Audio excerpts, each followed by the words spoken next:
It's over 5 years now since the government made a very good decision to ban trawlers over 18 metres from fishing within the 6-mile limit.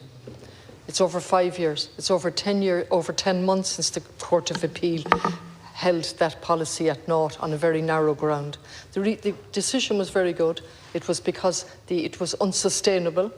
Unfortunately, that unsustainability has continued, and the figures in relation to sprat alone over the last 5 years, if you excuse the bad pun, have gone off the deep end.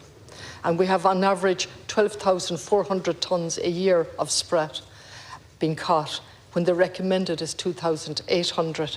So I don't know, many times I've raised it in English and in Irish. It was a wonderful policy.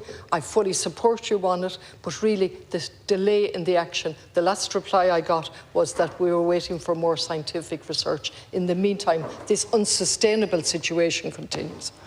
Thanks, Deputy Connolly. As you know, there was a court case which struck down the previous decision, which was a very good one. I know all forward. that.